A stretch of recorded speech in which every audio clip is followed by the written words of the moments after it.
Why is listening so important? Listening helps you learn new words and understand how they are used in sentences. When you listen, you hear the correct pronunciation and how words are connected in speech. This allows you to speak more naturally. The more you listen, the better you will become at both understanding and speaking English. There are many different ways to practice listening. You don't always have to read a book to improve your English. Listening to stories, songs, and news programs can be just as helpful. When I first started, I listened to simple stories. Even though I didn't understand everything, I kept listening. Over time, the words became clearer, and I understood more. One important thing I realized was that listening improves speaking. When you listen closely, you learn the correct way to say words. You also pick up the rhythm and tone of the language. This helps you sound more natural when you speak. Listening and speaking are connected. If you want to be a good speaker, you must first be a good listener. Chapter 1: The Train. It is a warm summer morning. I sit on a train. I have my small bag. I feel a little nervous. I am going to a new city. I am going to learn English. I am just a beginner, but I have a big dream. I want to speak English fluently. I look around the train. Across from me, two ladies are sitting. They are talking. I do not know them, but I listen to their voices. They are speaking in English. I can understand some small words, but not everything. Still, I try to catch more. This is English. This is real English. I feel something strong inside. I want to speak too. I want to try. I look at the ladies. I feel shy. What if I say something wrong? What if they don't understand me? What if I look stupid? But my heart says, this is your moment. You have to try. So I take a deep breath. I smile. I say, hello, do you speak English? The ladies stop talking. They look at me. They smile too. One of them says, yes, we do. I feel better. I try again. I say, I learn English. I am a beginner. They listen with patience. They speak slowly. We start a small conversation. I tell them where I come from. I tell them I want to go to London to study English. I speak very slowly. I do not know many words, but I try. I speak with my heart, and they understand me. I feel so happy. We talk for about 10 minutes. It is not a long time, but for me it feels special.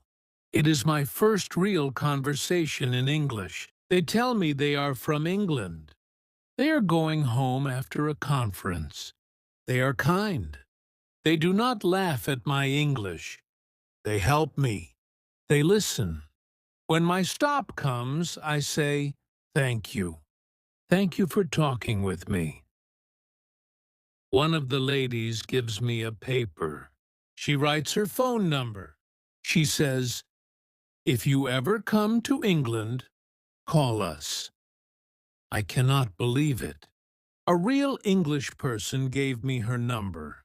She trusts me. She believes I can learn. That moment changes everything. I get off the train. The door closes. The train moves again. I stand on the platform. My hands shake. I hold the paper. I feel like crying. Not because I am sad, but because I am full of hope. I just spoke English with real people. I was afraid, but I did it. I think maybe I can do more. Maybe I can really learn. That day, when I reach my home, I open my notebook. I start writing. I write everything I said, everything they said. I try to remember all the words. I look up the new words in the dictionary. I feel so excited. I decide I will practice every day. I will read English texts. I will translate songs. I will watch movies. I will work hard. I will make English part of my life. The days pass. I study at night. I practice simple sentences. I try to speak to myself. I make mistakes, many mistakes, but I never stop. Every time I feel tired, I remember the two ladies, their kind eyes, their warm voices, their hope. After 6 months, I noticed something. I can understand more. I can speak more. I can even watch a small movie in English and understand the story. I feel stronger. I feel ready. I decide something big. I will go to London. I will study English there. I want to speak with people every day. I want to live the language. I want to know more. I look for English schools in London. I find one that looks good. I send an email. They reply. They say I can join their course. I book my ticket. I pack my bag. I say goodbye to my family. My mother hugs me and says, "Be brave." My father smiles and says, "We are proud of you." My heart beats fast. I feel fear, but also fire. This is the beginning of something new, something beautiful. I am not perfect in English, but I have the will. I have the dream. And now I have a plan. I am going to London. My new journey starts now. Chapter 2. The Decision. It is early morning. I sit at my desk with a cup of tea. My notebook is open. There are many English words inside. Some are easy. Some are difficult. I try to say them aloud. My voice is quiet, but I speak slowly. Every day I do the same. I read short texts in English. I watch movies with subtitles. I listen to songs and try to understand the lyrics. I use a small dictionary to translate words. Sometimes I understand everything. Sometimes I understand nothing. But I continue. I don't stop. I know I am still a beginner, but I can feel something is changing. My English is getting better. I can see progress. I can feel the words living inside me. That makes me happy. But also, I want more. After 6 months of learning at home, I feel ready for something new. I feel a strong desire to learn faster, to speak more, to use real English every day. I think about the train. I think about the two kind ladies. I still have their number. I look at it often. They told me I could visit them. I wonder, should I go? Should I take this big step? My heart says yes. My mind is scared. I imagine myself in London, speaking English every day, going to school, working in a cafe, and meeting new people. It feels like a dream. But dreams can be real if we try. I make my decision. I will go to London. I want to learn English not only from books or screens. I want to learn from life. I start preparing. I search for English schools in London. I read many websites. I look at the pictures.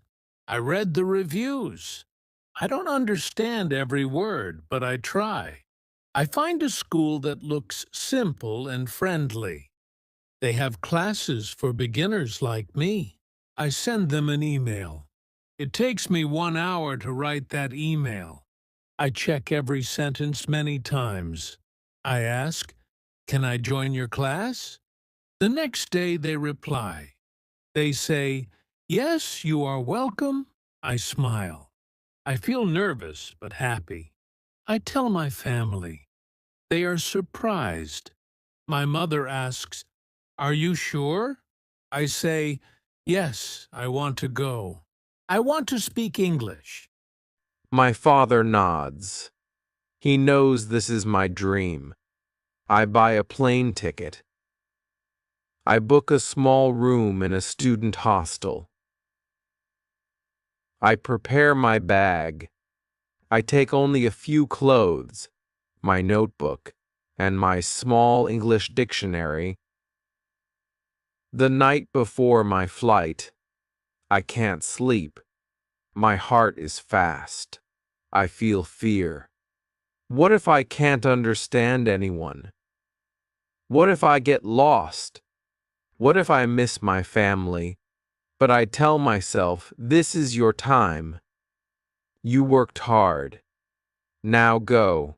Trust yourself. The next morning, I take a taxi to the airport. I sit near the window of the plane.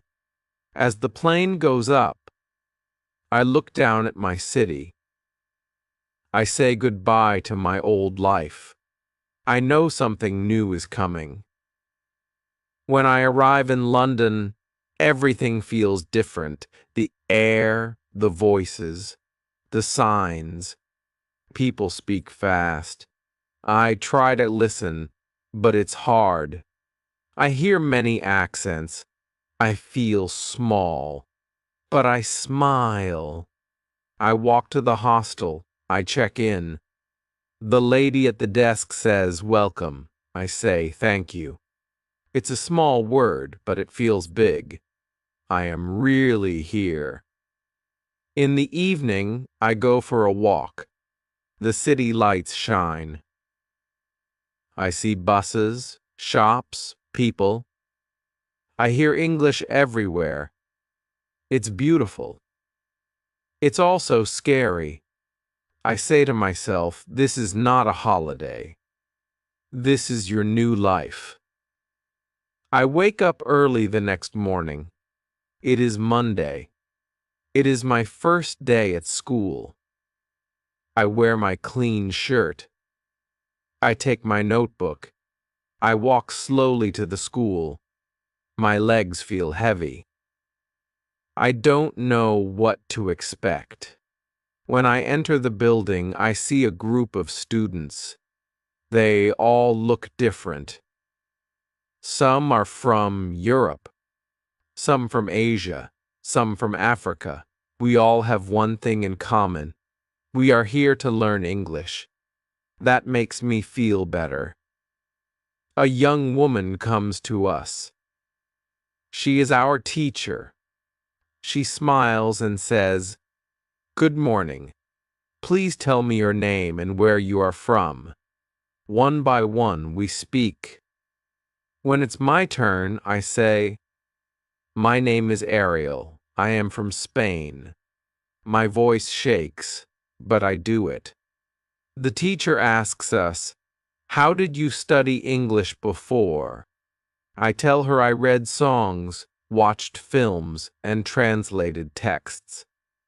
I say, "I want to speak better." She smiles.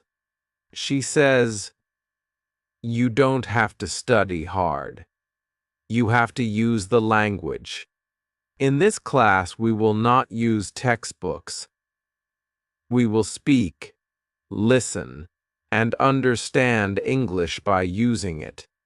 I feel surprised. No textbooks, no grammar rules, only real English? I like it. We speak in pairs. We ask each other, "What do you do in your free time? What food do you like?" It is simple, but I enjoy it. I speak for censors minutes. I have never spoken English for so long in my life. I make mistakes, but nobody laughs. Everyone tries.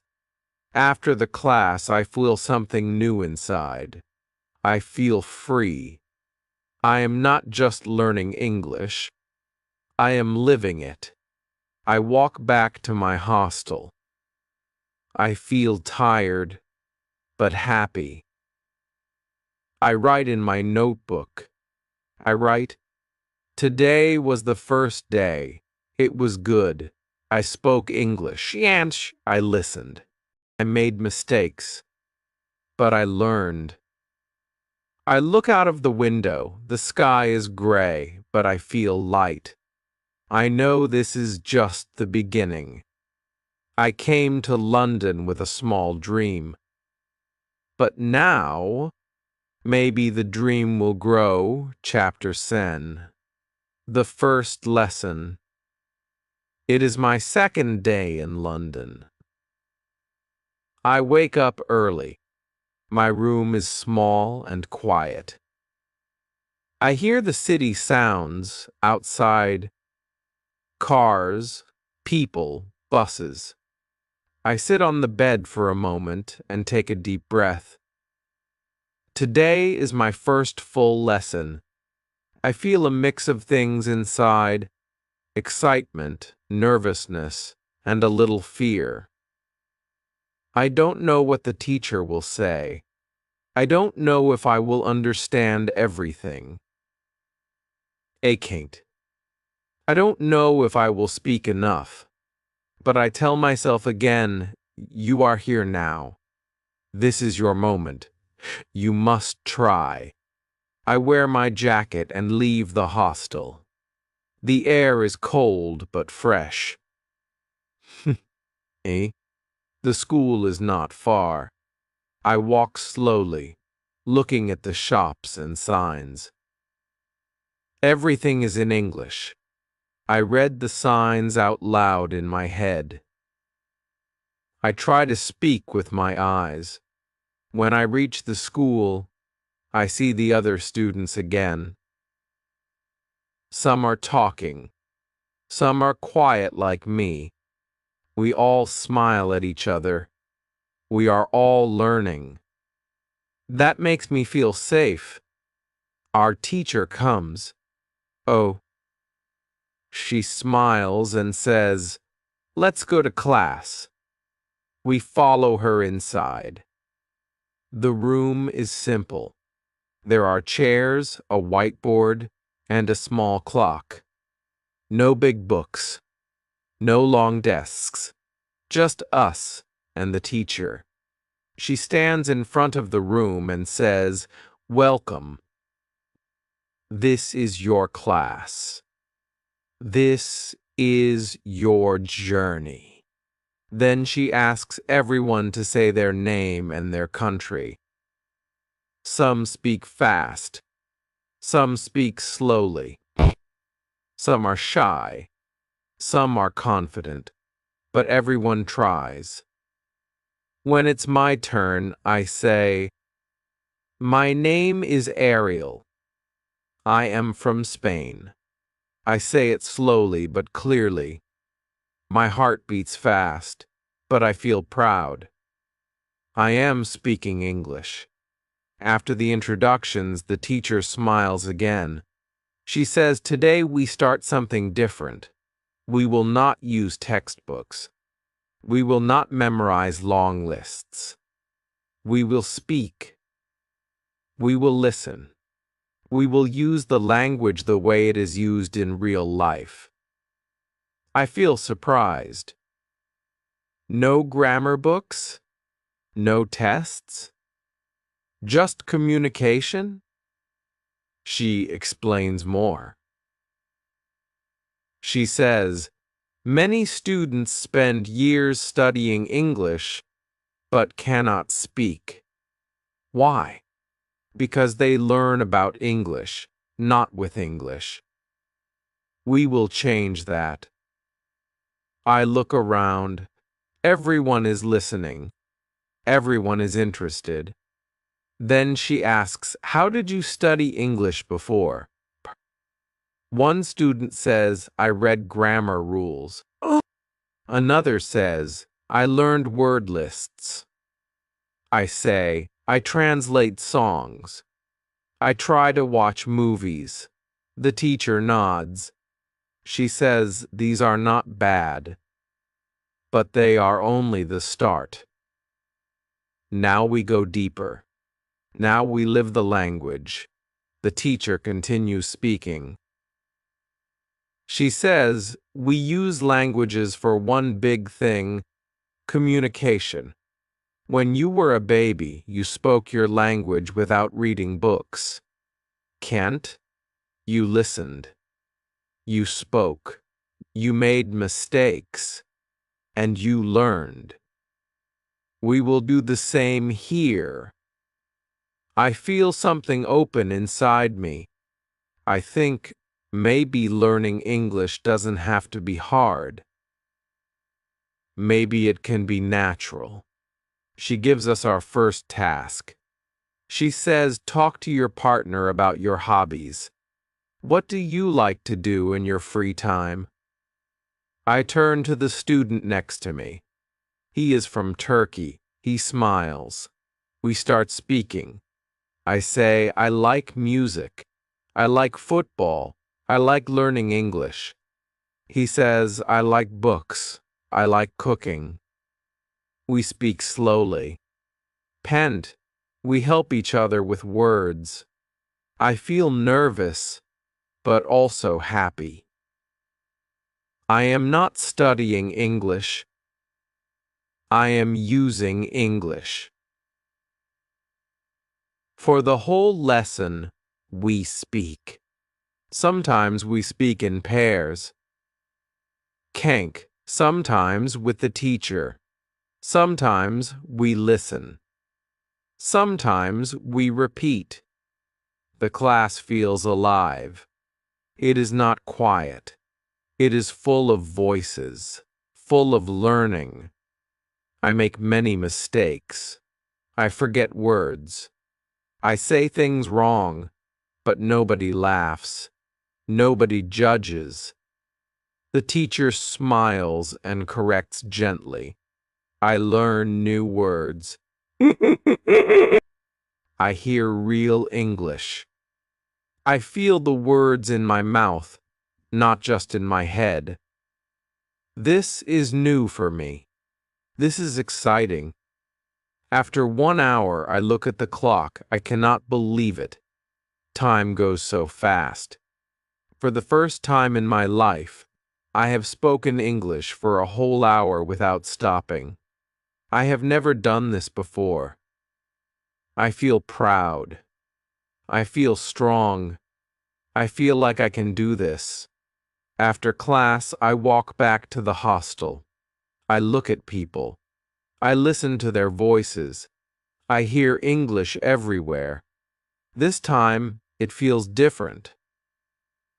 It does not scare me. It makes me want to join. I go to my room. I write in my notebook again. I write, today was my first full lesson. I spoke a lot. I made mistakes, but I also made progress. I like this method. It is real. It is human. It helps. Then I sit back and smile. I look at the small paper the ladies gave me on the train. I think because of them I am here. And I whisper, thank you. Chapter 4. How to learn words. The next morning, I wake up before my alarm. I feel something new in me, a kind of quiet happiness. Yesterday I spoke English for a whole hour. I made mistakes, yes, but I also made real progress. I want to do more. I want to speak better. I want to understand more. Today is Tuesday. I get ready and walk to school again. The air in London feels fresh. Hang. I see people walking, talking, laughing. I hear English on every street. I try to listen. I try to understand, but some words are new to me. I try to guess their meaning. It is not easy. But it is interesting. I think, how can I learn more words? I want to speak better. But I need more words. When I reach the school, I sit at my desk. I take out my notebook. I write, how to learn more words. In class, the teacher smiles and says, does anyone have a question today? A student from Brazil raises her hand. She says, I want to know, what is the best way to learn new words? I look at her. I feel the same question in my heart. I want to know the answer too. Our teacher nods. She says, that is a great question. Many students want to learn more words, and there is a simple answer. She walks to the board and writes one word in big letters. Reading. She turns to us and says, the best way to learn new words is to read. Read every day. Read things you like. Read things you understand. Read stories. Read simple books. Read again and again. She continues, when you read, you see the same words many times. Your brain remembers them better. You learn not only the word, but how to use the word. You see the word in a sentence. You see how the word connects with other words. This is better than just learning words from a list. A list is cold. A story is warm. When you read a story, the words come alive. I listen to her words like music. I think about the songs I translated. I think about how I remembered some English lines easily because I loved the music. I understand now. When we enjoy what we read or hear, we remember more. The teacher gives more advice. She says, choose texts that are right for your level. If you don't understand many words, it is too hard. If you understand almost everything, it is too easy. You should understand about bifurcation of the words. That is the best. Then she says something very important. When you see a new word, look it up in the dictionary. But don't stop reading. You don't need to write the word down. You don't need to memorize it. Just understand it and continue reading. The word will come back. It will return. You will see it again. And one day, you will know it. I feel surprised. I always thought I had to remember every new word the first time. I thought I had to write them down and study them again and again. But now my teacher says I don't have to do that. I can relax. I can just read. I like this idea. It feels natural. It feels simple. I write in my notebook, read Senzer's minutes every day. Don't worry. Just enjoy. After the class, I talk to another student. He is from Japan. He says he likes reading simple English stories. He tells me about a small book called The Secret Garden. He says it is easy and beautiful. I go to a small bookshop after school. I ask the lady, do you have The Secret Garden in easy English? She smiles and says, yes, right here, I buy the book. That evening, I read the first chapter. It is slow. I don't understand every word, but I like the story. I understand most of it. I look up a few words in the dictionary. I don't write them down. I just read. Later that night, I go for a walk. I think about today's lesson. I think about the book. I think about how many words I saw in just one chapter. I whisper the new words as I walk. I try to remember them. Some stay, some don't. But I am not afraid. I know now that I will see them again. I remember what the teacher said. Words. Return. That makes me feel calm. The next morning at school, I feel stronger. I feel ready. The teacher talks about working in London. She says many students get part-time jobs. I feel excited. I want to work. I want to meet people. I want to use English in real life. I ask other students, "Do you know where I can find a job?"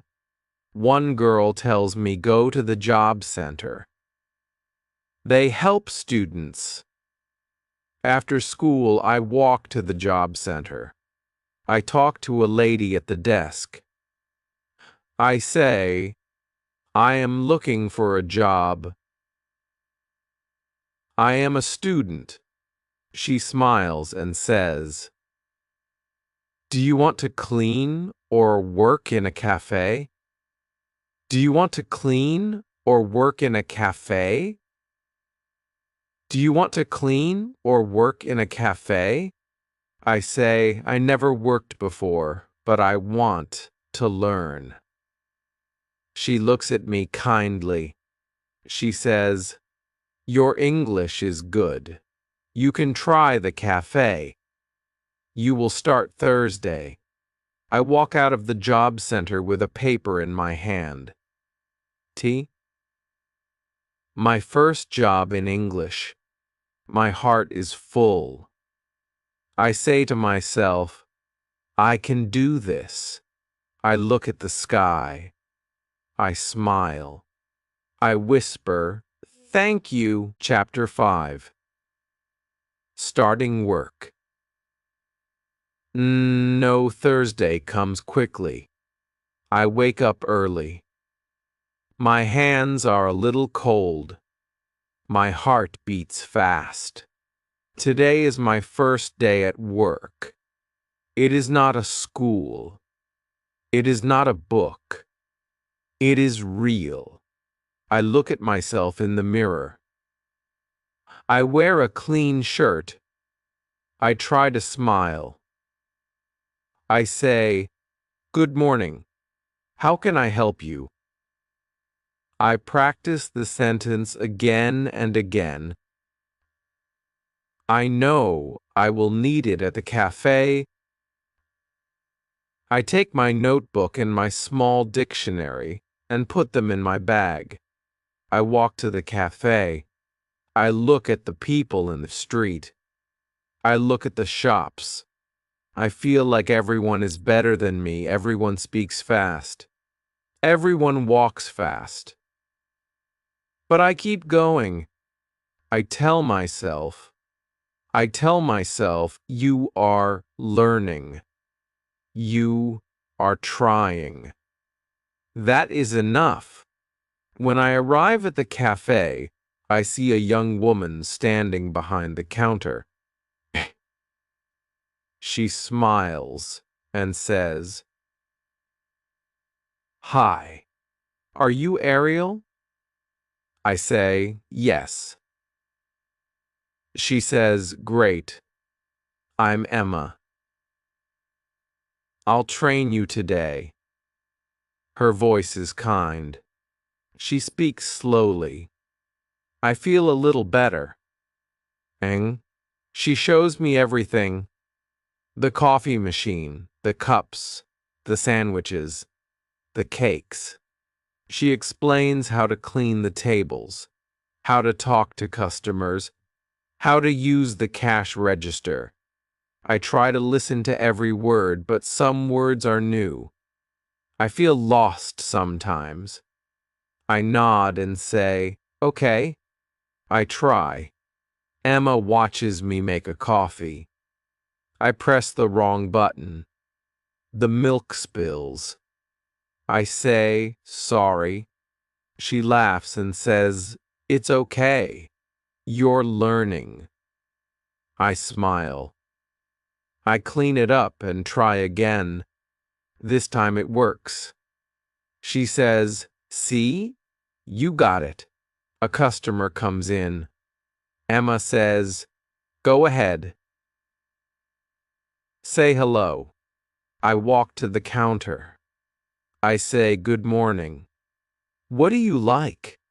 The man smiles and says, "One black coffee, please." I repeat, "One black coffee." I make the coffee and give it to him. He says, "Thank you." I say, "You are welcome." It is a small conversation, only a few words, but it feels big. I spoke to a real customer in English. I helped someone. I feel strong. After a few hours, I feel tired. My feet hurt. My head is full of new words, but I don't stop. I keep going. Emma helps me. She corrects me when I say something wrong. She shows me the right way. I learn by doing.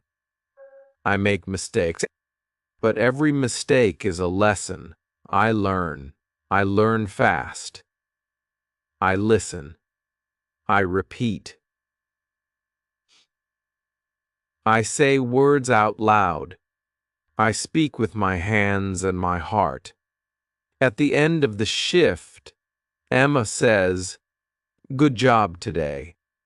You're doing well." I say, "Thank you so much." I walk home slowly. My body is tired, but my heart is happy. I did something I never did before. I worked in English. That night, I sit in my room. I write in my notebook again. I write, "Today I worked in a cafe. I made coffee. I spoke to customers. I made mistakes. But I learned. I am not afraid." I look out the window. The lights in London shine. Feel like I am part of something now. I am not just a student. I am a worker. I am a learner. I am a speaker. The next morning, I go to school again. My teacher says, "How was your first job?" I smile and say, "It was good. I speak English at work." She says, "That's the best classroom. Real life." In class, another student raises a hand. She says, "When I speak English, I feel nervous. I don't know if I say things right." I understand her feeling. I feel the same sometimes. But now I also feel something new. Courage. My teacher says, "You don't need to speak perfectly. You need to speak. Practice makes you better." I agree. I saw that at the cafe. I made mistakes, but I kept speaking, and I got better. I want to tell the student, don't be afraid. Just speak. Even small words can open big doors. Heck, after school, I go to the cafe again. It's my second shift. This time I know more. I know how to make coffee. I know how to smile. I know how to say anything else and enjoy your drink. I speak slowly, but with more confidence. One customer asks, "Where are you from?" I say, "I'm from Spain. I learn English here." He says, "Your English is good." I say, "Thank you very much." My smile is real. I feel proud. When the day ends, I think, this job is not just for money. It is for my English. Every customer is my practice. Every sentence is my lesson. I write again in my notebook. Learning English is not only in school, it is everywhere. It is in every hello, every thank you, every smile. I close my notebook and go to bed. I dream of coffee cups, kind people, and simple English words. I feel lucky. I feel alive. Chapter 6. Pronunciation Problems. It is Wednesday morning. I walk to school with a happy heart. I feel good about my work at the cafe. I feel good about speaking English with real people. But there is still something inside me that makes me feel small. I know some words. I understand more and more. I can even talk, but still, when I speak, I hear something strange in my voice. My English doesn't sound like the English I hear on the radio or in movies. My words are not clear. Sometimes people ask me to repeat. Sometimes I hear my own voice, and I feel embarrassed. I think maybe my pronunciation is bad. I want to speak better. I want people to understand me easily. I want to feel confident when I speak. But I don't know how to fix this. I hope the teacher will talk about it today when I reach class. I sit near the same students as before. Woody, the students saw before. We smile and say good morning to each other. Then the teacher walks in. She looks happy. She says, "Does anyone have a question today?" A boy from South Korea slowly raises his hand. He always sits quietly and doesn't speak much, but today he speaks. His voice is soft. He says, "I have a problem with pronunciation. I want to speak better, but I feel shy. I know many words. I understand English, but I don't want to speak because my pronunciation is not good. I feel bad about it." Everyone listens. We all feel what he feels. I understand him. His words are my words too. I want to know the answer. Our teacher looks at him kindly. She says, "Thank you for your honesty." Many students feel the same. Pronunciation is a big problem for many people. But there is good news. There is a simple way to get better. She walks to the board. She writes one word in big letters. Shadowing. She turns to us and says, "This is one of the best techniques to improve pronunciation. It is easy. It is free. And it works." We all look at her. She has our full attention. She continues, "Shadowing means you copy what you hear. You hear a sentence in English, and you say it again immediately. Like a shadow. You do this again and you copy not just the words, but the music of the sentence, the rhythm, the voice. This helps your mouth and brain to learn together." She explains more. She says, when you speak English, you often move your mouth the same way you do in your native language. That's why your pronunciation sounds different. Rec. But when you do shadowing, you train your mouth to move like a native speaker. You use your muscles in a new way. Chuking. At first, it feels strange. Maybe your mouth hurts after 5 minutes. That means it is working. You are training new muscles. I think about this. I think about sports. When I play football, I also train my muscles. Maybe pronunciation is the same. Maybe it's not about being perfect. It's about practicing. The teacher gives us more advice. She says, start with something simple. Choose a short video or audio. Something you understand well. Play one sentence. Pause. Say the same sentence. Then play the next one. Repeat it. Do this for 5 minutes a day. Your pronunciation will get better. Slowly, but surely. She looks at the quiet Korean student and says, you are not alone. Many people feel shy, but you don't need to feel bad. Your voice is beautiful. All you need is practice. But the world needs to hear your voice. After class, I stay for a moment. I walk to the teacher and say, I want to try shadowing. Can you help me choose something to start with? She says, yes, of course.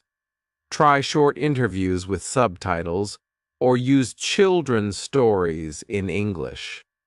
They are slow and clear. Listen and repeat. I thank her. Then I go to the library. I find a small video of a man talking about his dog. K. He speaks slowly. I play it. He says, this is my dog. His name is Max. I pause the video and say, this is my dog. His name is Max. I play the next line. I repeat again, slain. I do this for 10 minutes. My voice sounds strange at first, but after a few minutes, I start to enjoy it. It feels like music practice. Later that evening, I go to my football training. I join the school team. There are students from many countries: Brazil, Japan, Italy, Russia. We speak in English. Our English is simple, but it is enough. We laugh. We play. We run. We miss goals. We score goals. We shout words like pass and good job. I don't feel shy here. I don't worry about mistakes. We all use the same small English, but we understand each other. It is beautiful. I speak more. I feel free. When training ends, I walk home with a smile. I think about the boy from Korea. I think about the shadowing method. I think about my football team. I see that speaking is not about being perfect. It is about being brave. I write in my notebook, if you want to speak better, repeat after native speakers. Practice every day. Don't stop. Chapter 7. Monica returns. It is Thursday again. 1 full week has passed since my first day at school. Every day I learn something new. Every day I speak more English. I feel stronger more open, more alive. Today, I walk into the classroom and something is different. There is a new student sitting in the front row. She smiles at everyone. Our teacher walks in and her face lights up.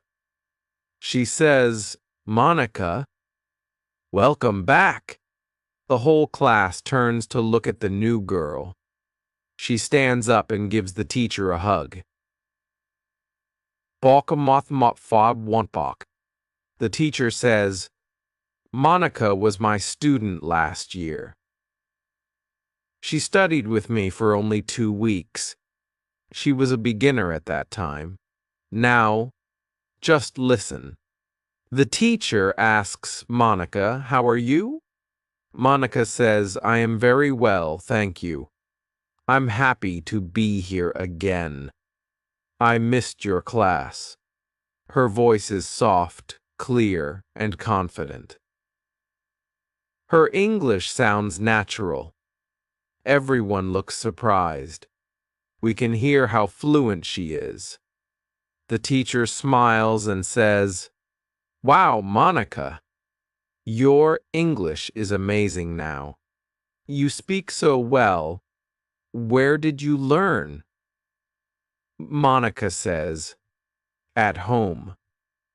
I didn't go to any school. I just used the things you taught us. I read simple books. I did shadow every day. And I used a new habit you showed us, thinking aloud. I hear this new word. Thinking aloud? What is that? I have never heard it before. I become very curious." Ang. Our teacher laughs and says, "You remembered that." Yes, thinking aloud is a strong method, but only if you use it often. I raise my hand. I say, "Sorry, what is thinking aloud?" The teacher says, "That is a very good question." "Thank you, Ariel. Let me explain." She walks to the board and writes, "Thinking aloud. Thinking aloud, saying your thoughts in English." Then she turns to us and says, "You think in your language all the time. Your brain is full of thoughts. Now imagine if all those thoughts were in English." That's what we try to do. Front, and when you say them out loud, you practice even more. You speak without needing a partner. You speak to yourself. The idea sounds strange to me, speak to myself, like talking to an invisible person. But I want to learn. I say, I want to try it. I don't care if it feels crazy. The teacher laughs and says, "Yes, Ariel. Sometimes it feels silly, but it works." Then she looks at Monica and says, "Would you like to tell the class how you used this technique?" Rar log. Monica nods. She begins, "When I went back to Italy after your class, I was still a beginner. I wanted to speak English, but I had no partner. So I started thinking in English. Simple things, like, why want coffee? I need to wash my hands. The sky is blue." I said these things out loud when I was alone. I didn't translate. I just spoke, slowly. Every day. "Shoo," she continues. "At first it was hard. My Italian thoughts were fast. My English thoughts were slow. But I kept going. I accepted the slowness. I repeated many simple lines every day. Goat, I can speak English. I want to be better. I don't know many words, but I can use them well. I can speak clearly. I can improve. These small sentences became my new friends. The class is silent. We all listen. It feels like a story. A beautiful one. Monica smiles and says, after some time, English thoughts became natural. They came first. And when I met a man from Australia during his holiday in Italy, I could speak to him. I didn't need to translate. I just talked. That's when I knew this method really works. I look at her and I feel a mix of feelings. I feel inspired. I feel excited. I feel ready. I want to try this technique. I want to think in English too. I want to feel what she felt. I want to speak like her one day. I write in my notebook. Try thinking aloud. Talk to yourself in English. Don't wait for someone to speak with you. Be your own partner. After class, I walk home. On the way, I whisper to myself, "This is a nice street. I like this building. I am going to my room. I will study later." The words are slow. They are simple, but they are mine. My thoughts. In English, I feel strange, but I also feel free. I am using English outside school. I am making English my own. That evening, I practice more. I look at my water bottle and say, I am drinking water. It is good for me. I smile at my small sentence. It is not perfect, but it is alive. Chapter 8. The Power of Thinking Aloud. The next morning, I wake up early. I look at the ceiling and I remember Monica's words from yesterday. I can speak English. I want to be better. I don't know many words, but I can use them well. Her sentences still echo in my mind. They were simple, but they were full of life. I sit on the side of my bed and say, "Good morning. I am awake. I will go to school. I will speak English." It feels strange. I speak slowly. I hear my own voice. But I don't feel shy. There is no one around. It is just me and my thoughts. I am trying to think in English. I am saying my thoughts out loud. I remember the teacher's words. This is your free practice. You don't need a partner. You can speak to yourself. As I brush my teeth, I look at the mirror. I try again. I am brushing my teeth. The water is cold. I feel sleepy. These are not deep sentences, but they are mine. My own voice, my own language. I try not to think in Spanish. I try to stay in English. It is not easy. My mind wants to go back to my native words. But I pull it back. I say, no. English now. I walk to school. On the street, I look at things and talk softly. The car is red. That shop sells fruit. I see a woman with a dog. I feel a little silly, but also proud. I am not just studying English. I am using it. I am using it. I am living it.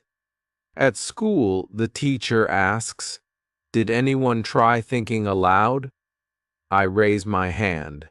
I say, "Yes, I tried this morning. It felt new, but I liked it. She smiles. Very good, Ariel. That's the spirit. Another student says, I also tried, but I forgot words. The teacher says, that's okay. It's normal. Don't stop. When you don't know a word, use another. Describe what you mean. That's how you grow.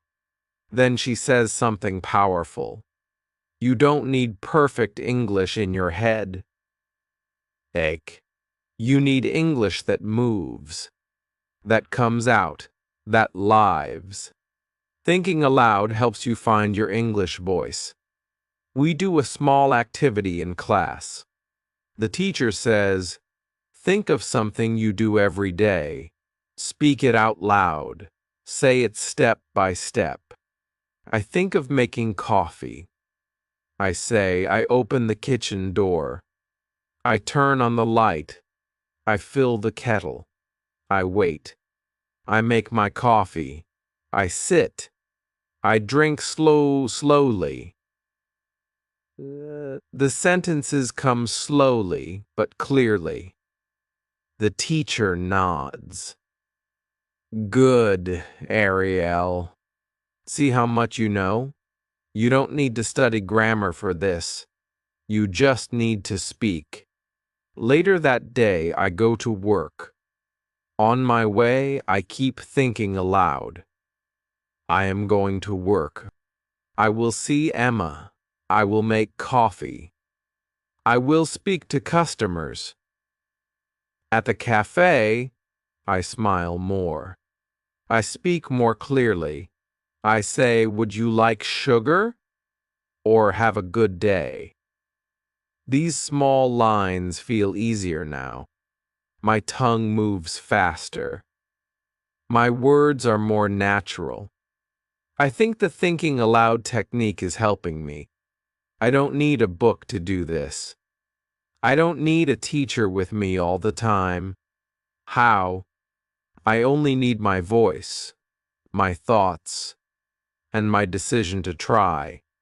After my shift, I sit in the small park near the cafe. The air is cool. I look around and I say to myself, this is a nice park. There are children playing. A man is reading a book. I hear birds. I smile. I feel peaceful. My thoughts are no longer just in Spanish. They are in English too. I am changing. I am growing. I remember something Monica said. At first, the thoughts are slow, but later, they become your real voice. I think, maybe one day, my English voice will be fast. Maybe one day, I will not need to think before I speak. When I return to my room, I write again in my notebook. I write, thinking aloud is a gift. It feels strange at first, but it works. It makes English feel close. It makes me feel brave.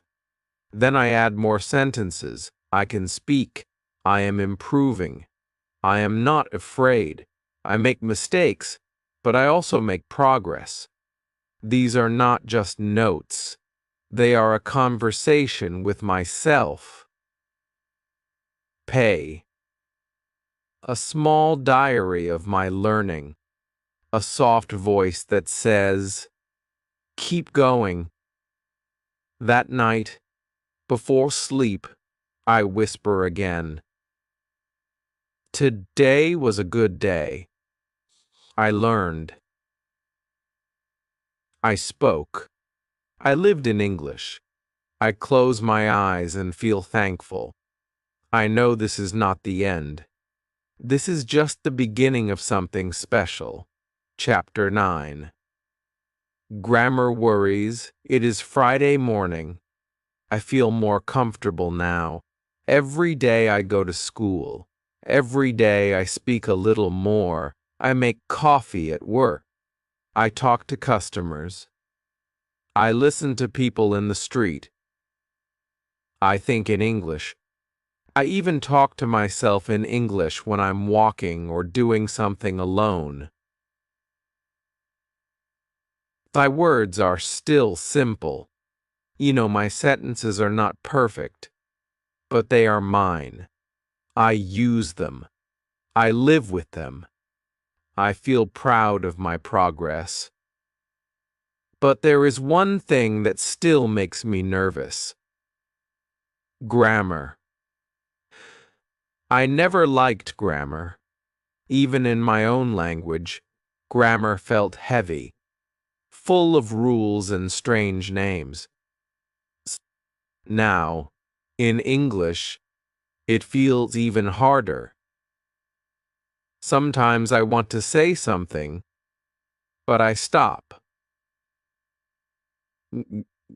I think, is this correct? Then I feel afraid. Then I say nothing. I wonder, should I study grammar more? When I reach the classroom, I hear another student asking a question. She says, "Teacher, when I speak, I am not sure if I use the right grammar. I want to speak correctly. What should I do?" I listen closely. I want to know the answer too. Well, the teacher smiles gently and says, "That's a very good question. Many students feel the same. But first, let me ask you something. Why do you want to learn English?" The student says, "I want to speak with people." The teacher nods and says, "Good, then I have something to tell you. If your goal is to speak, then you don't need to study grammar like in school. You need to use English. Grammar will come naturally." We all look surprised. "No grammar? Really?" She continues, "When you learned your first language, you didn't study grammar. You spoke, you listened. You repeated what others said. You made mistakes, but you got better. Your brain is smart. It learns from use, not from rules in a book." I feel something open inside me. I think about how I learned Spanish. I didn't study it. I lived it. I listened to my parents. I spoke with friends. Slowly, I understood. Slowly, I spoke better. Maybe I can do the same with English. The teacher says, "When you read, you see grammar in real sentences. You learn how words work together. You don't need to know the names of the tenses. You just need to see and feel how English works. When you do shadowing, you copy correct grammar. When you think aloud, you practice making sentences. These are better than memorizing rules, because they are real. They are living English." I nod slowly. This makes sense. I write in my notebook, "Read more. Shadow more. Speak more. Grammar will come." One student raises his hand. He says, "But what if someone wants to pass an English exam?" The teacher says, "That is different. If you need to pass an exam, then yes, you may have to study grammar directly, but only for that test. That's a special goal.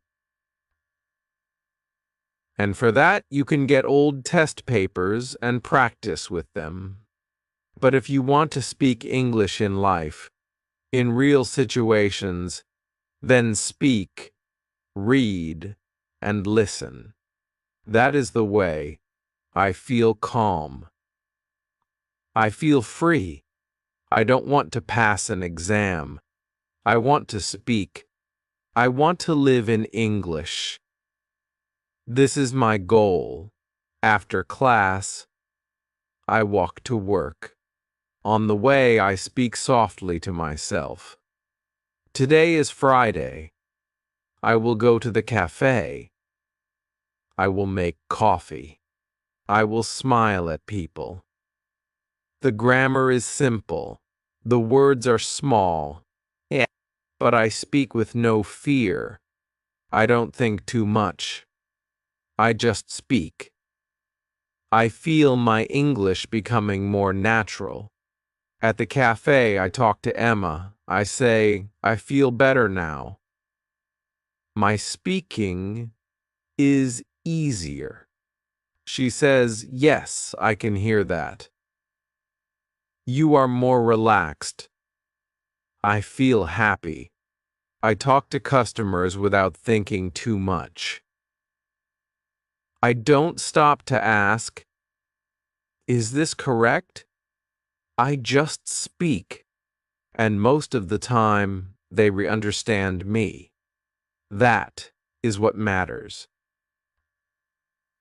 When the day ends, I go to a quiet place near the river. I sit on a bench and think about my English. I say aloud, I am not perfect, but I am better. I don't need to be perfect. I just need to express my ideas. I feel strong. I feel free. I open my notebook and write, speak to be understood, not to be perfect. I draw a small smile next to the words. I think of my old self, the boy who was afraid to talk on the train, the boy who only translated songs in his room. That boy is still me, but now I am also someone else. I am someone who speaks English in the real world. I am someone who grows every day. I close my eyes and whisper, thank you. Chapter 10. Testing Yourself. It is Saturday. There is no class today. I wake up later than usual. I feel relaxed. But then a small question comes into my mind. I ask myself, how much English do I know now? I don't know the answer. I speak more. I understand more. But how much? Am I really improving? Or do I just feel better because I'm more confident? I want to know. I want to test myself. I want to see how far I have come. Not for a grade. Not for school. Just for me. Just to feel sure that I am growing. So I decide to do a little test. Not a grammar test. Not a hard exam. Just a small activity. I take a blank notebook. I sit on my bed. I open to the first page and I write this. What do I do in a normal day? Then I try to write my full daily routine in English. I write about waking up, brushing my teeth, going to school, learning new things, working at the cafe, talking to customers, walking home, eating dinner, and sleeping. I write slowly. I don't worry about mistakes. I only focus on writing as much as I can in English. After censor minutes, I stop and look at the page. I feel proud. It's full. Full of my own English words. The spelling is not perfect. Some grammar is wrong. But I understand every word. And most important, I made it. All by myself. Then I decide to test another skill. Listening. I open YouTube and search for a slow English story. I find one about a girl who moves to a new city. I close my eyes and listen. I understand almost every sentence. Not every word, but enough to follow the story. I smile. I remember the first time I listened to English. I understood nothing. Now I understand the meaning. That is a big step. Later, I go to the cafe.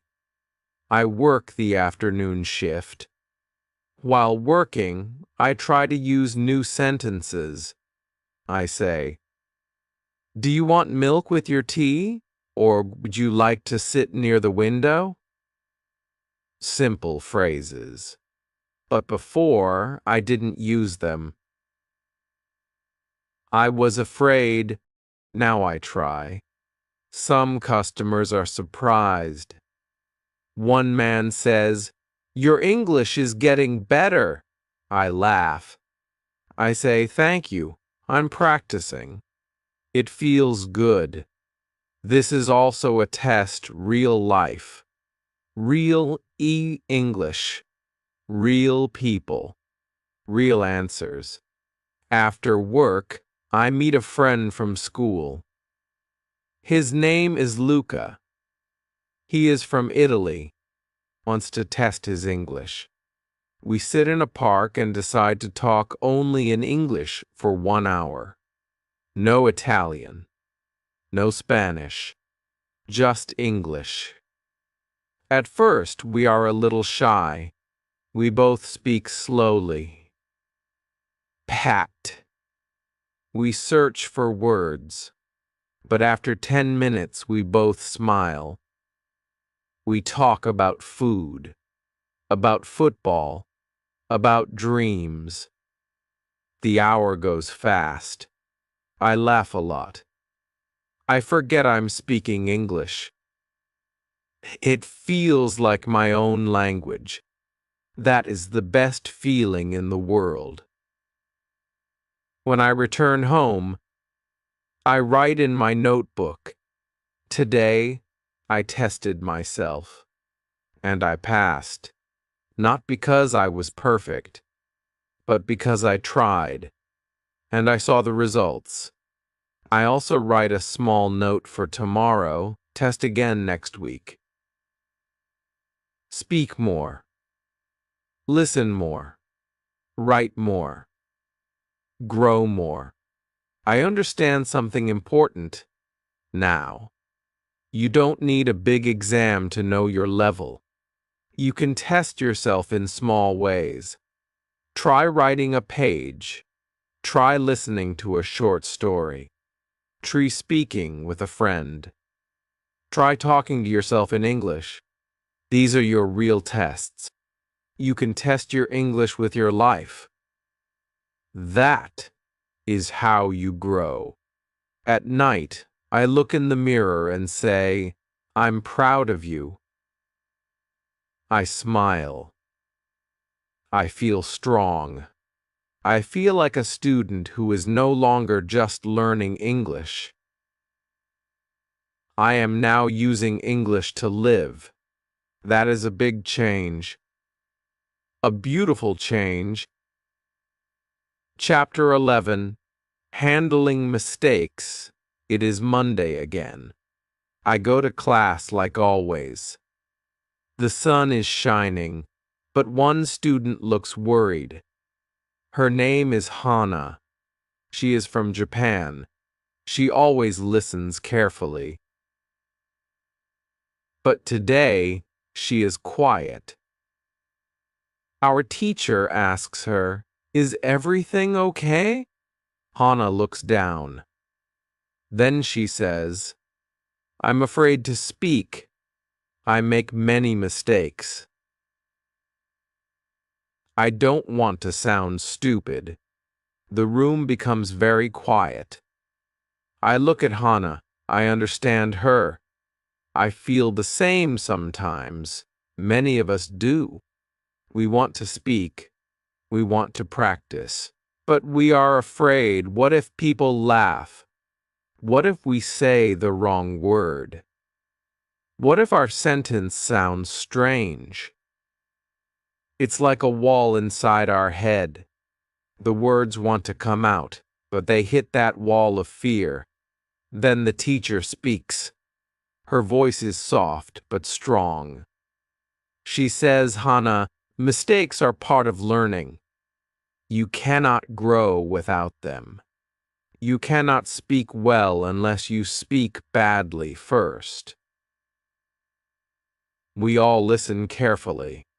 She walks to the board and writes in big letters, mistakes, progress. She turns to us and says, children fall when they learn to walk. You fall. You cry. But you stand up. Again and again. One day, you run. That is how learning works. Then she tells us a story. She says, when I first learned French, I once told a waiter that I wanted to kiss the food, not eat it. Everyone laughed. But I laughed too. I never forgot the right word after that. We all laugh with her. Even Hannah smiles. The room feels lighter. The teacher looks at us and says, the real mistake is silence, not speaking at all. If you speak and make a mistake, that is good. That means you are trying. That means you are learning. Don't fear mistakes. Welcome them. I write those words in my notebook. Don't fear mistakes. Welcome them. After class, I think about my own fear. I remember last week when I forgot a word while talking to a customer. I just stood there, smiling, frozen. I didn't know what to say. It felt terrible. But now, I think, maybe that was not a bad moment. Maybe that was a moment to learn. If I had spoken, even with mistakes, I would have learned faster. So I decide something. From now on, I will make mistakes with pride. I will speak even if I am unsure. I will ask questions. I will laugh at myself. I will grow. Because I know one thing now. People don't laugh because you're wrong. They laugh with kindness. They laugh because they also understand how hard it is. In the evening, I go to work. A man asks me, what is the soup of the day? I forget the word for tomato. I say, it is the red round vegetable soup. The man laughs. He says, ah, tomato. Perfect. I'll take that. I laugh too. I say, yes, tomato. It feels good. It feels free. It is not perfect English, but it is real. It is honest, and it works. Later, I tell Emma about it. She says, you're brave. Many people stay quiet. You speak. That is strong. I feel something warm in my heart. I feel proud. Not because I got it right, but because I didn't run away from the mistake. I stood there, and I kept going. That night, I think of Hannah again. I wonder if she will speak more tomorrow. I think she will. Because today, something changed in all of us. We saw that mistakes are not monsters. They are teachers. They show us what we don't know, so we can learn it. Before sleeping, I talk to myself in English. I make small mistakes. I smile. I keep going. I whisper, mistakes are my friends. They help me grow. Chapter 2, Memory Problems. It is Tuesday morning. I sit in the classroom and feel ready to learn. I open my notebook. I look at the words I wrote yesterday, but something is wrong. I juking. I don't remember them. I read the words again. I feel confused. Why is it so hard to remember new words? I write them. I read them. I say them out loud. But the next day I forget. I feel sad. Maybe I'm not good at learning. Maybe my brain is slow. I look around the room. I think maybe other students feel the same. Then I see Ahmed. He looks frustrated too. He puts down his pen. He whispers to himself, "Why do I forget everything?" Our teacher hears him. She stops writing on the board and turns to the class. Worded. She smiles gently and says, "Let's talk about memory." She tells us many students think they are bad at remembering. But really, it's it's not your fault. Your memory is normal. Yeah. You just don't understand how it works yet. Today, I will teach you the 5 phases of remembering. We all listen closely. She writes on the board written E, see it, R, understand it, San, use it, Su, repeat it, Wu, sleep on it. She explains the first phase. When you see a new word, your brain notices it. But just one time is not enough. It's like seeing a new person in a crowd. You don't know them yet. She draws a small stick figure on the board. You need more time. Then she explains the second phase. You must understand the word. What does it mean? How do people use it? Try to see it in a sentence. Make your own sentence. That gives the word a place in your mind. I nod. That makes sense. The third phase, use it. You must use the word in speaking or writing. That is how your brain says, "Yo, this word is important." When you use it, the word moves to a stronger place in your memory. Fourth phase, repeat it. Not just today, not just tomorrow, but again and again. Small reviews, quick looks. Write it. Say it. Touch the word in your life many times. The last phase makes everyone smile. Sleep on it. Yes, sleep. When you sleep, your brain works hard. It moves new words into long-term memory. So don't just study more. Sleep well too. I feel a big wave of relief. My heart feels light. It's not that I am stupid. It's not that I can't remember. I just didn't follow the 5 steps. Now I know what to do. Ahmed also smiles. He says, "This is helpful." Thank you, teacher. After the lesson, I test the steps. I choose 5 new words. I write them. I look up their meanings. Kalakamet meanings. I say them in a sentence. I ask Emma to use them with me in a small chat 2 hours. Then at night, I read the 5 words again. I close the book and go to sleep. The next morning, I wake up and say the words out loud. Hey. I remember 3 of them clearly. 2 are not strong yet, but it's okay. I go back to phase 1 and 2 for those words. I smile. I am not lost.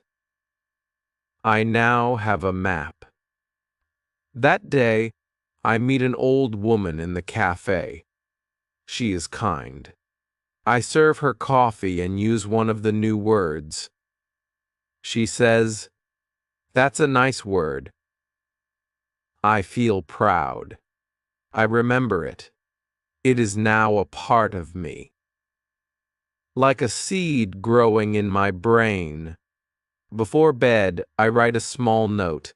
To remember more, follow the 5 steps. Be kind to your brain. It is learning. Chapter 13, How to Listen Better.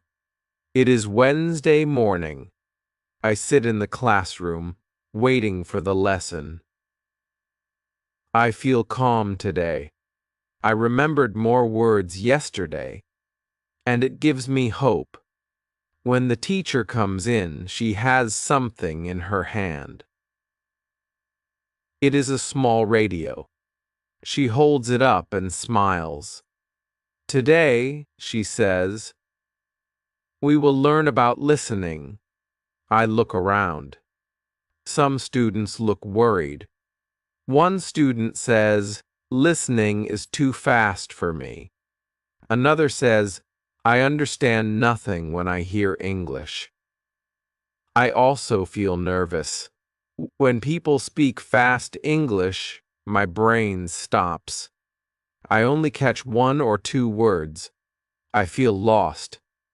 It's like water falling too fast, and I can't hold it. But the teacher says listening is not studying. It is living. And you can enjoy it if you know how. That sounds strange. Enjoy listening? How? I always thought I needed to focus hard, to write down words, to stop every second. That is how I used to listen to English. But I never felt relaxed. Then the teacher turns on the radio. A soft English voice starts to speak. It's a story. It is slow and clear. We all listen quietly. No notebooks, no writing, just listening. I close my eyes. The voice tells a story about a boy in a boat.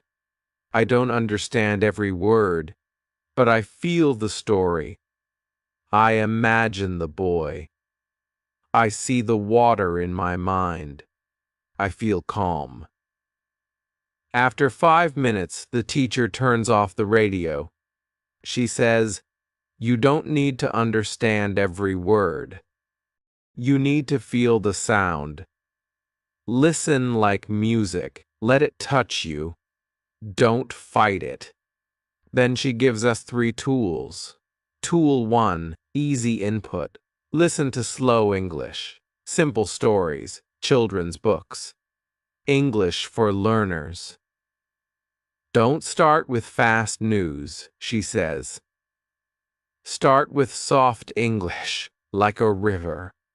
Tool 2. Repeat often. Listen to the same thing many times. Each time you hear more, she says, your brain starts to catch patterns. That's how babies learn. You can too. Tool 3. Don't stop the audio. Just let it play, even if you miss words. Don't pause. Don't rewind. Let your brain swim in the sound. I write these steps in my notebook, Medomert E. Easy input. R. Repeat often. San. No pausing. Then she says something powerful. You don't learn to listen by trying harder. You learn by relaxing more. After class, I go to the library. I find a section called Easy English Audiobooks. I take one and borrow a CD player. I sit by the window. I press play. A kind English voice begins to read a story about a dog named Max. I smile. It is simple. I listen twice. That evening, I talk to Emma. I tell her about the listening class. She says I do that too. I watch English cartoons. They help me. We go home and sit in the lounge. She puts on an English cartoon. The characters speak slowly and clearly. We laugh at the funny parts. I understand more than I expected. The next day, I listen again to the dog story while walking to school. I don't stop the audio. I just let it play. I hear words like bark, bone, and happy. I repeat them softly. My brain feels light. No pressure. Just fun. Later that week, something happens. A man at the cafe speaks to me in English. He says, "The weather's lovely today." I hear it clearly. I reply, "Yes, it's very sunny." It is fast, but I understand. For the first time, I don't feel scared. I feel ready. Now, listening is a part of my day. I play English in the background while I cook. I listen to easy stories before sleep. Nick, sometimes I don't understand, but that's okay. I keep going. My ears are learning. Even when my mind is quiet. Before bed, I write in my notebook, listening is not study. It is connection. It is music. Let it flow. Chapter 14. Real Motivation. It is a rainy Friday in London. The sky is gray. People walk fast with umbrellas. I walk slowly to school. My legs move, but my mind feels tired. I feel heavy. My job at the cafe is hard.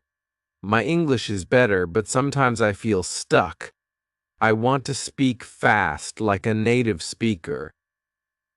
I want to remember everything. But some days, I just feel slow. I sit down in the classroom. My head is full of doubt. Why am I doing this? Why am I still here? Our teacher enters with a big smile. She says, "Today we will talk about motivation. Why do you want to learn English?" No one answers at first. She writes on the board, "Your reason is your fuel." Then she looks at us one by one. Let's go around the room. Each of you, tell us your reason. Be honest. Speak from your heart. She points to Ahmed.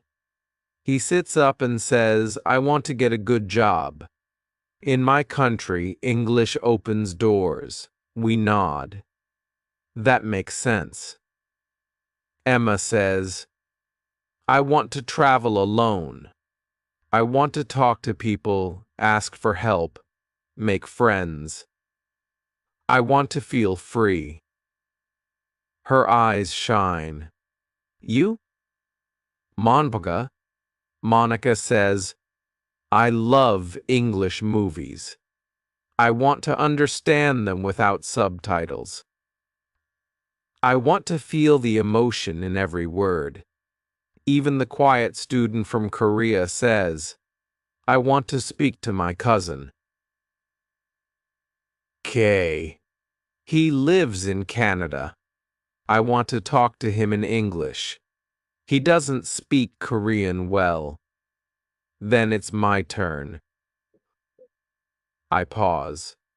I look out the window. The rain is falling slowly. Mikik. My heart beats a little faster.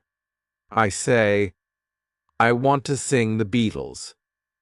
I want to understand their songs. When I was small, my father played them every Sunday. Hey. I didn't understand the words, but I felt something. The music stayed in my heart. I promised myself one day I will sing these songs and understand every word. The room is silent. The teacher smiles. That, she says, is real motivation. That is your story. And stories keep us going when days feel hard. I feel warm inside. I remember my father's old radio. I remember the soft sound of Let It Be playing in our kitchen. I remember singing yesterday without knowing what it meant. Now, I can look at the lyrics and understand most of the words. Not all, but more than before. After class, I go home and take out my phone. I search for the Beatles. Hey Jude with lyrics. Kane. I sit on my bed and play the song. The words move slowly across the screen. I listen. I read. I smile. I sing softly. I understand the meaning now, and the feeling is deep. I close my eyes. The music fills the room. In the evening, I meet Emma for tea. I tell her about the class. She says, it's true. When we remember our reason, we feel strong again. I ask her, what do you do when you feel tired? She says, I watch my favorite English show, or I listen to a song that reminds me why I started. That night, I take a small notebook and write one sentence. I learn English to sing from the soul. Then I underline it. That is my reason. That is my light. Some days are hard. That's true. But your reason can carry you. It can lift you. It can bring you back when you feel lost. When learning feels slow, remember your first dream. Maybe it was a book. Maybe a job. Maybe a person. Maybe a song. My motivation is music. Your motivation may be different, but it lives inside you. Let it speak. Chapter 15, 3,000 words. The lesson starts like any other, but today, one student raises her hand and asks something important. She says, Teacher, how many words do I need to speak English well? The teacher thinks for a moment, then writes a number on the board. San Chen. Everyone looks surprised. That sounds like a lot. The student asks again, so, should we memorize Sanchin words? The teacher smiles gently and says, "No, don't memorize them. That's not how language works." She then tells us a story. Once, a student made a list of Sanchin words. Yet, he studied every day, 10 new words each day. After 1 year, he had learned almost all. But when he spoke, he was still slow. He forgot many words when talking. He didn't understand much when people spoke fast. Why? Because he never used the words in real life. She pauses and says, "Words are like people. You don't really know them after one meeting. You know them after you talk to them many times, in many places." That's how it works with vocabulary. I listen quietly. I understand what she means. I also tried to learn words from lists when I started. I downloaded apps. I filled notebooks. But when I spoke to someone, the words disappeared from my brain. Pie! I felt confused and lost. The teacher continues, "Don't chase Sanchin words. Let them come to you. Meet them in stories, in real conversations, in songs, in shows. When you see a word many times, in many places, your brain remembers it naturally." Ill learning, she says.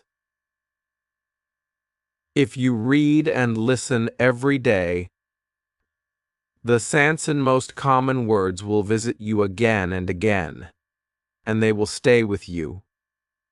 Then she opens a book and reads a short paragraph. We listen. We know many words already. A few are new. She explains nothing. We just listen again. This time, I understand more. My brain is doing the work. No stress. No pressure.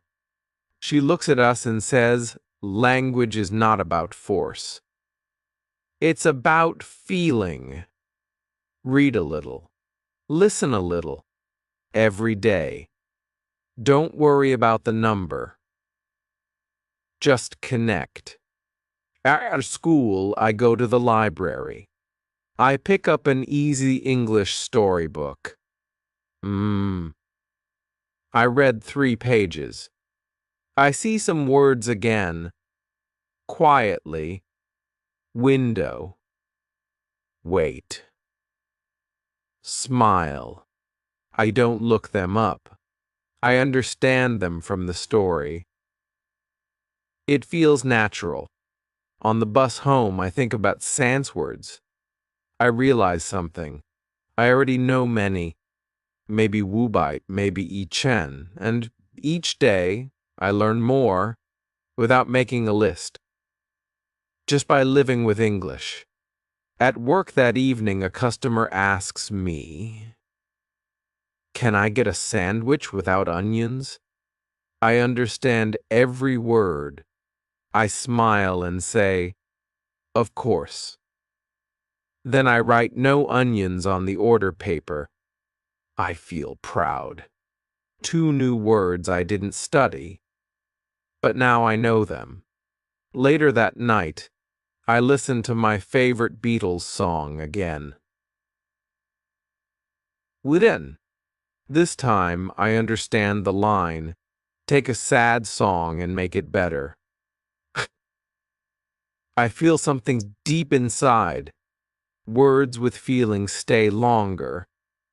I take my notebook and write, "Don't study words. Live with them. Let them find you." Chapter 16. It is a busy morning at the cafe. I put on my apron and take a deep breath. I feel ready. My English is better now. I understand customers. I speak with confidence.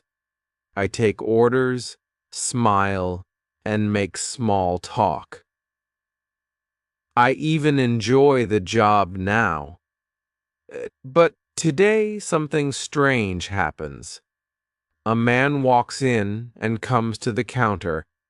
He smiles and says something to me. I hear the words, but I don't understand anything. His voice is fast. The words sound strange. It's English, but it feels like a different language. I feel my heart beat faster. I say, "Sorry, can you repeat that, please?" He smiles again and repeats it. Still, I understand only two words. Toast and tea. I try to guess. Would you like toast and tea?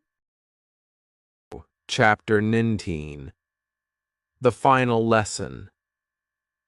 It is the last day of school. The sun shines through the window. The classroom feels quiet, soft, like a dream coming to an end. My teacher stands in front of the class. She says, "Today we say goodbye, but not to English. We say goodbye to fear, to confusion, to silence. You are not the same students anymore." My heart beats slowly. I look around. I see the faces of my classmates. Some smile, some cry. I feel something deep in my chest. A year ago, I was afraid to speak. I didn't know what to say. I was shy. I was lost. But now I speak every day. I work in English. I think in English. I feel in English. My voice is stronger. Our teacher asks, "Would anyone like to share something before we finish?" I raise my hand. She nods. I stand up. I say, "1 year ago, I was new here. I didn't know many words. I didn't speak much, but you all helped me. This class helped me. You showed me how to learn. Not just words, but confidence. Not just grammar, but life." Everyone is silent. Some smile. Some smile. Some wipe tears. I continue. Now I work in a cafe. I listen to customers. I help them. I play football with people from many countries. I make mistakes, but I don't stop. I read. I listen. I shadow. I speak. And something beautiful happened last week. I pause. I was helping a new student from Turkey. K. He didn't know how to ask for help in English. So I showed him, slowly, with easy words. I used the same methods my teacher used with me, and he smiled. He said, thank you. And I felt something big. I was a teacher for one moment. The teacher claps. The class claps. I sit down. My eyes are full of water, but I smile. After the class, I walk through the same streets I walked when I first came to London. The shops are the same. The buses are the same. But I am not the same. Later, I go to my job at the cafe. A girl comes in. She looks nervous. She says slowly, "I want coffee, please." I smile. I speak slowly back. I say, "Good job." "Don't worry. I understand." She nods shyly. I see myself in her eyes. At night, I look at the moon and think, One day, maybe I can be a teacher, a real teacher, not just of English, but of hope. 1 year later, I teach English in my country, not in a big school, just in a small room, for beginners, for shy people, for people who think, I can't. And I tell them, yes, you can. I tell them my story.